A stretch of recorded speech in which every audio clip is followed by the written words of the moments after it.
fe y de fuerza y reorganizarnos, pero también tenemos que tener la humildad, como la acaba de tener Voluntad Popular, de decir perdón. Creo que tenemos que tener una humildad de saber que no tenemos la solución en nuestras manos, que este problema se nos fue de las manos. ¿Tú esto, pedir ayuda afuera, es importante. ¿Tú imaginas a Trump tomando esa decisión?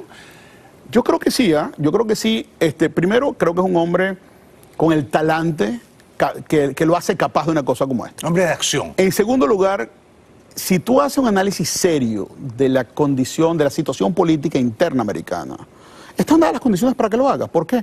Porque él necesita un triunfo. Él necesita reafianzarse como presidente. Él sabe que los Estados Unidos jamás ha dejado de reelegir a un presidente que esté en una situación como esa. Corea del Norte es una situación demasiado complicada, que tiene unas implicaciones globales demasiado fuertes.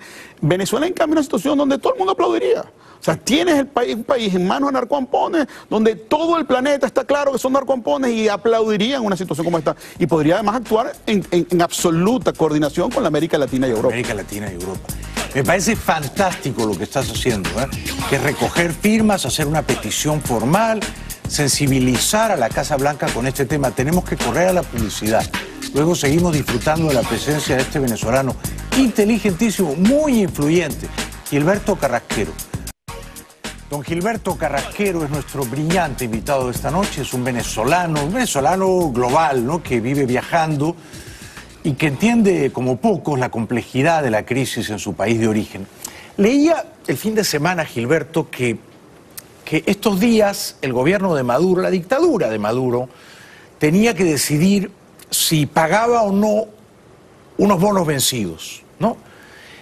Por casi $1.000 millones. Me parece que va a honrar esos compromisos de deuda. Ya pagó. Los ha pagado, sí, ¿no?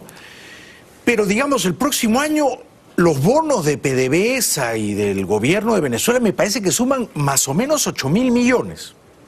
No contemos la deuda con China, que son como 30.000 millones, y con Rusia, que son como 8.000 millones. ¿Cuál es, digamos, tu percepción de la economía venezolana? ¿Crees que el Estado venezolano, PDVSA, van a seguir honrando su deuda y pagando bonos a bancos de inversión? Bueno, hay varias preguntas en tu pregunta. Voy a empezar con la más dolorosa. La economía venezolana está destruida.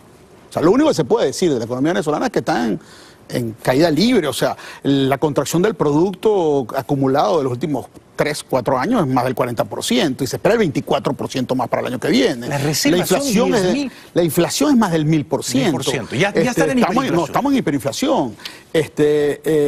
Hombre, 80% de los venezolanos están hoy debajo de la línea de pobreza y 30% de los venezolanos comen de la basura. Esa es una catástrofe. O sea, esto es peor que los Estados Unidos de la Gran Depresión. Claro. Esto es peor que la posguerra europea. O sea, no ha habido destrucción económica más profunda en la historia de la humanidad que la destrucción venezolana. Un país que hace un par de décadas era un país al que recibíamos inmigración extranjera buscando fortuna. Con lo cual ya no es Pablo Escobar, para robar tu frase, sobre Arabia Saudita, sino Pablo Escobar sobre Haití. Mira, acá además, Pablo Escobar hacía cosas terribles, pero Pablo Escobar lo querían en su pueblo y hacía obras sociales. Es verdad. A estos los detestan, estos los odian. Sí, es verdad. Estos no pueden salir. La mejor prueba de que los odian es aquellos que se sienten populares, que van a elecciones. Estos no pueden salir sin 22 escoltas. Estos los matan si salen solos. Le han tirado botellas, piedras. O sea, por el amor de Dios, estos tipos son detestados. Ahora, fíjate, ¿qué va a pasar con la economía venezolana? Porque ya nadie más la economía venezolana sigue en caída libre. Yo creo que aquí hay un par de cosas que hay que subrayar. En primer lugar, decir esto. La elección que hace el gobierno de Venezuela, la dictadura, la narcodictadura de Nicolás Maduro, de pagar, de honrar la deuda. Te está hablando alguien que trabajó 17 años en Wall Street. Yo siempre he sido amigo de pagar las deudas. Es lo que se hace, es lo moral, es lo correcto. Pero cuando tú tienes que escoger entre pagar la deuda y que coman tus hijos, y un gobierno debe ver a su pueblo como los hijos, tú no puedes escoger pagar la deuda. ¿Y por qué Maduro escoge pagar la deuda al mundo capitalista? Porque los grandes tenedores de bonos son ellos mismos. Porque esto es un negocio. Porque estos tipos que no tienen dónde esconder la plata, porque se la han tenido que llevar para bancos en Abu Dhabi, para bancos en Georgia, para bancos... Los tenedores son ellos mismos.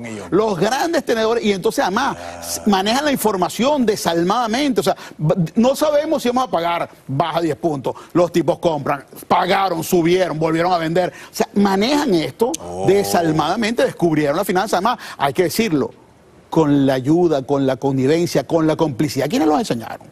Que no eran de ellos, eran de los nuestros, sí, claro, que se convirtieron. Entonces ellos creían que era posible esto de tener el cerebro de antichavista, pero bolsillo chavista. Y por eso tienes unos cúmulos de capitales, o sea, groseros en el mundo, que ya los han empezado a perseguir en los Estados Unidos, en Europa, etcétera.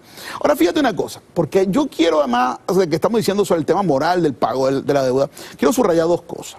En primer lugar, el pago que sucede esta semana sucede, uno, sin que llegue nunca a un banco estadounidense. Normalmente lo que ha pasado siempre, los grandes pagadores son Citi, son los grandes bancos del mundo americanos, o europeos, el Deutsche, etcétera. Pero normalmente esos bancos reciben 24 o 48 horas los fondos de PDVSA para hacer el pago. O sea, ellos saben que se va a pagar. Esta vez, parte de la señal que tenía el mundo era que no van a poder pagar porque la plata no está. Y la plata llegó. Entonces, la plata llegó de un banco japonés, la plata llegó producto de un crédito con Rusia, y aquí entonces donde tenemos que entender que esto no está divorciado del proyecto geopolítico de esta dictadura. Porque todos estos acuerdos con China y Rusia no son gratis.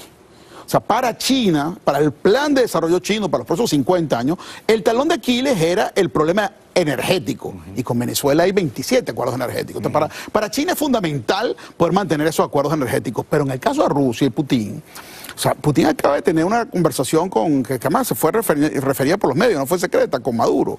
Y entiendo que se llegaron a acuerdos ahí para hacer grandes préstamos. Eso no viene gratis, eso viene con acuerdos de participación en temas como el petróleo, pero además de eso, entiendo yo que en esta vuelta se han negociado cosas muy delicadas. Rusia está hablando incluso de la posibilidad de instalar una base militar en Venezuela. Entonces, los Estados Unidos tienen que entender, de nuevo, que estos no son unos ampones locales, que estos no son unos ampones de pacotilla de estos tipos.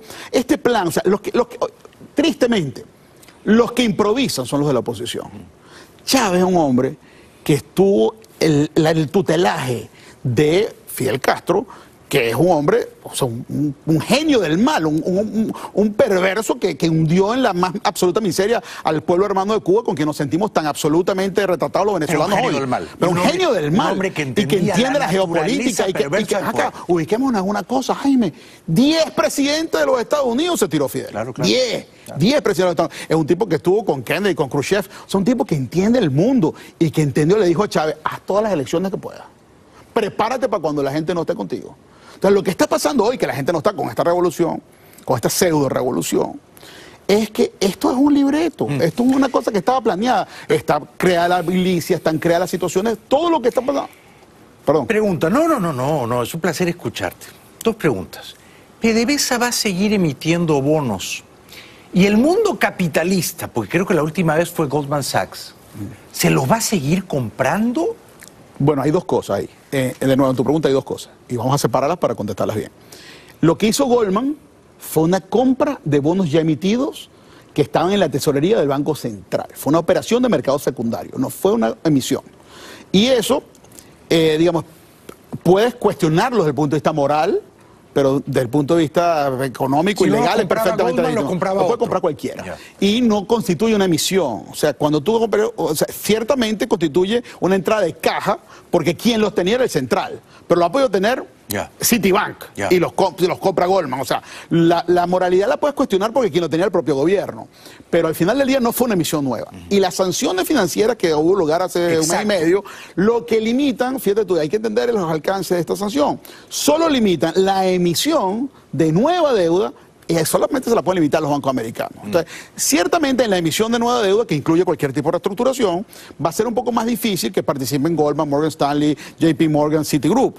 Pero lo hará Deutsche, lo hará acá. Este es el mundo de la finanza, donde y además, cada vez que digamos que hemos visto que están al borde de un default, tienes, digamos... Sí, Putin les echa una amiga. Exacto. Porque hay otra cosa que hay que precisar, fíjate. El tema de la limitante legal hoy no es tan grave como la limitante que pone el propio mercado. O sea, los niveles de riesgo de comprar un bono venezolano son absolutos. Entonces, el mercado dice hoy que un bono de Venezuela vale el 30%. Entonces, tú realmente no puedes emitir nuevos bonos, no importa si sea legal o no. El problema entonces es que estás recurriendo al financiamiento de China y de Rusia, que tiene unas implicaciones geopolíticas y estratégicas extraordinarias. Gravísimas. Nos quedan 30 segundos, te ruego brevedad. ¿Qué mensaje quieres hacerles llegar a los venezolanos? Yo creo que el mensaje fundamental para los venezolanos hoy es que tenemos que vivir en una paradoja muy dura, pero que hay que vivir en ella. Tenemos que aceptar la desgravedad de la situación. Tenemos que entender que esto no es fácil, pero tenemos que mantener la esperanza. Tenemos que mantenernos llenos de esperanza, tenemos que trabajar todos los días. Yo creo que además una cosa que es importante decirle a los venezolanos es que hay que dejar de esperar ningún mesías. Cada venezolano tiene que preguntarse cuál es mi rol en esta crisis, qué puedo hacer yo para mejorar las cosas, y yo tengo que ocuparme hoy de lo que está en mis manos, dejarle a otros que cada quien haga lo que hace en su espacio y confiar en que la vida se decantará para bien. Gracias, querido Gilberto Gracias. Carrasquero. Gracias de corazón. Vuelve pronto.